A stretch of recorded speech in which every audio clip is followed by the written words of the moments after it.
Atenção! Vai começar agora uma teleaula de tratamento térmico do curso profissionalizante. Este módulo tem um total de 10 aulas. Hoje você vai assistir a teleaula número 10. Bons estudos!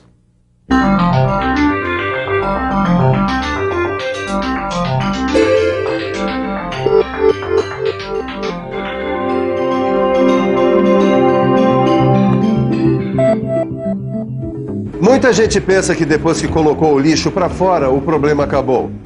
Fumaça, esgoto, restos de comida, papel, plásticos. Pouca gente se preocupa. Mas de uma forma ou de outra, tudo isso volta para o ambiente e acaba por afetar a nossa vida de maneira bastante forte. Dentre os produtos que o homem usa e cujos restos ele despeja no meio ambiente, há alguns que exigem cuidados especiais por serem altamente tóxicos. É o caso do mercúrio usado nos garimpos, dos agrotóxicos usados nas plantações. E no nosso caso aqui, no tratamento térmico, é o caso dos resíduos de sais e dos efluentes líquidos. O que fazer para o tratamento dessas substâncias? É o que você vai aprender na teleaula de hoje. Na teleaula de hoje você vai conhecer os resíduos dos processos de tratamento térmico e vai ver como são feitos a estocagem e o tratamento deles. Muito bem. Agora, atenção que a nossa teleaula está começando.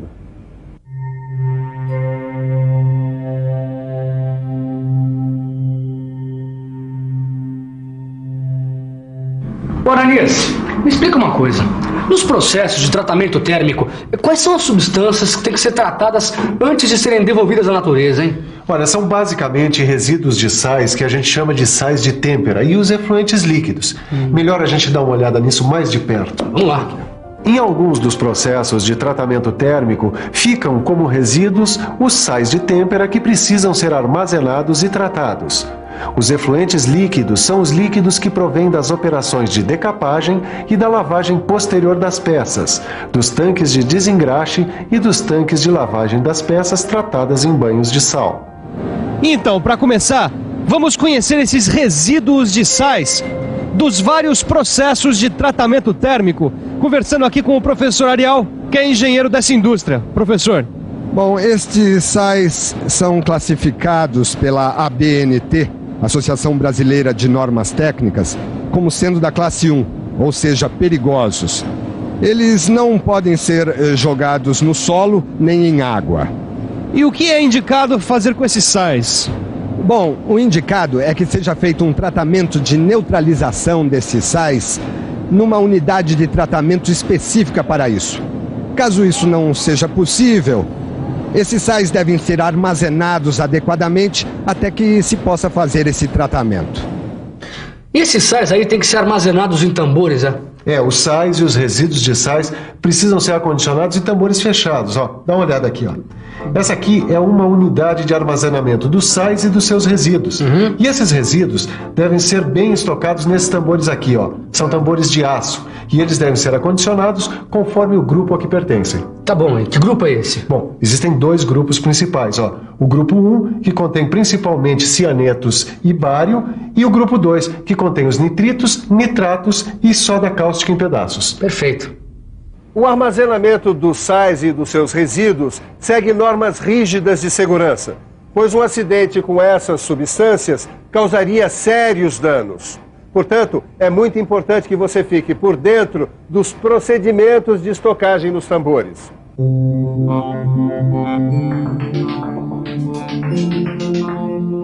É recomendado que o acondicionamento seja feito em tambores de aço com capacidade para 200 litros de material seco.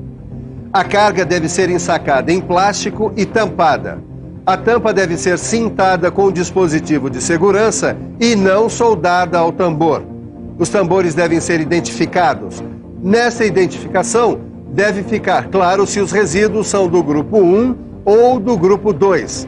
Deve constar o nome da empresa responsável e o peso líquido do material. Os tambores do grupo 1 devem ser pintados de vermelho. Para resíduos do grupo 2, os tambores devem ser pintados na cor amarela. As condições de armazenamento são muito importantes.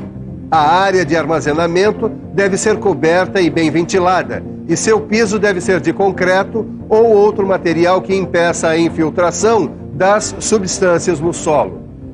Os outros resíduos dos processos de tratamento térmico são os efluentes líquidos. Ariel, esses efluentes líquidos, eles trazem que elementos tóxicos? Basicamente, esses efluentes carregam cianetos, ferro, bário. Eles devem ser retirados dessas águas até que elas tenham novamente um alto grau de pureza. Ariel, mostra pra gente alguns dos processos que acontecem no tratamento de efluentes. Os cianetos são eliminados através da oxidação, mas isso não é visível. Já com o bário acontece o seguinte.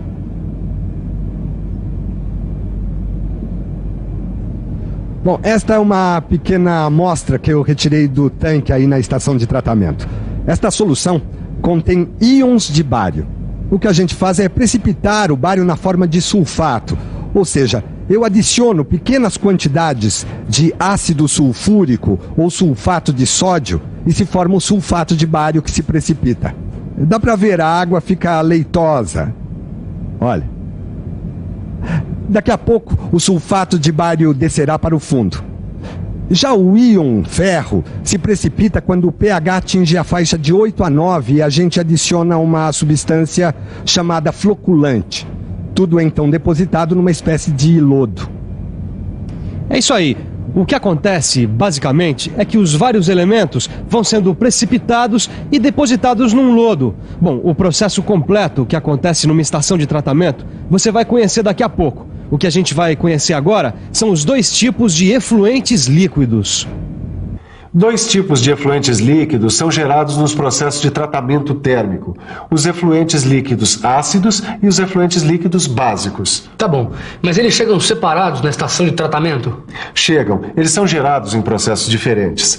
Os efluentes líquidos ácidos vêm das operações de decapagem e da lavagem posterior das peças. Já os efluentes alcalinos provêm dos tanques de desengraxe, dos tanques de lavagem de peças tratadas em banhos de sal e de máquinas de lavagem. Perfeito. Os efluentes alcalinos podem ou não conter cianetos. Esses dois tipos de efluentes são coletados e chegam de forma separadas na estação de tratamento, para evitar que reajam entre si. Olha, essa reação forma produtos gasosos muito tóxicos, como por exemplo o gás cianídrico. Tá, mas daí começa o tratamento, né? O tratamento começa com a chegada daqueles dois tipos de efluentes a esse tanque sobre o qual nós estamos, dessa estação de tratamento. Os efluentes chegam e vão logo passando por alguns processos. Aqui os cianetos são oxidados e eliminados dos efluentes alcalinos. Isso é feito colocando hipoclorito de sódio. A partir daí, ele deverá ser neutralizado pelo efluente ácido até atingir um pH na faixa de 8 a 9. É nesse tanque ainda que ocorrem duas fases importantes do tratamento: a precipitação do bário e do ferro. No caso do bário, são adicionadas pequenas quantidades de ácido sulfúrico ou sulfato de sódio, como a gente viu no laboratório. Isso faz com que o bário se precipite na forma de sulfato de bário. Com o pH entre 8 e 9 e a adição de um floculante, o ferro se precipita. Tudo isso é mandado então para esse tanque de decantação ou tanque adensador de lodo. Aqui nesse tanque, os flocos de lama formada se aglomeram. E uma parte da água, como a gente pode ver aqui, já está em condições de ser devolvida ao meio ambiente. E o lodo que sobrou é transferido para este filtro aqui, o filtro prensa. Aqui, o lodo fica bem mais compacto. É como se a gente espremesse um chumaço de algodão. Aqui, então, termina o processo. Água filtrada de um lado, lodo de outro. Essa água pode ser devolvida ao meio ambiente e esse lodo é guardado em tambores. O tratamento e a reciclagem das substâncias indesejáveis são muito importantes para a proteção do meio ambiente contra a ação dos poluentes.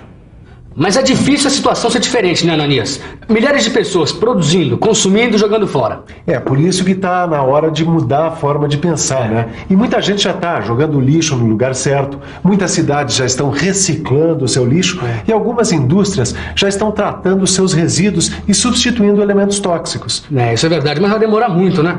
Quer dizer, bom, se não começar vai demorar mais ainda, né?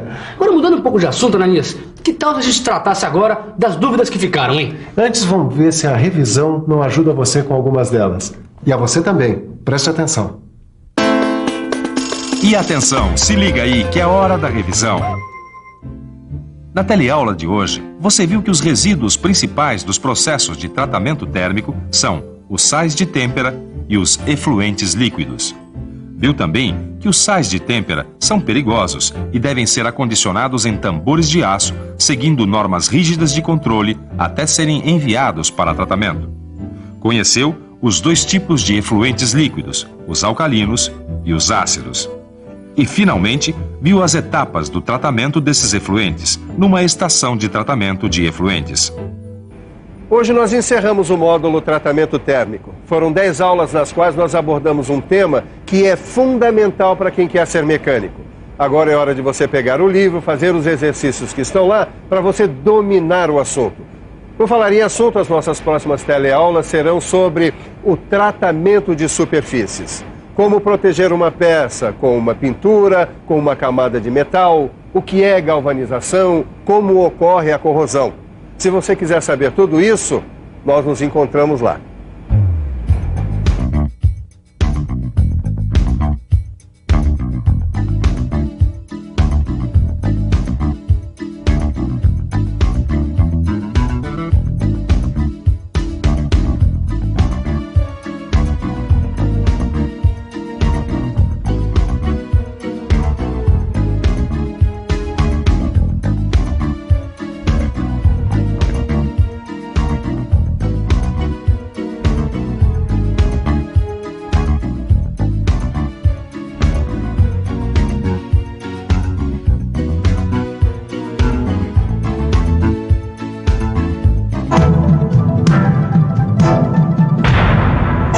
Telecurso 2000, um programa de educação do Sistema Fiesp e da Fundação Roberto Marinho.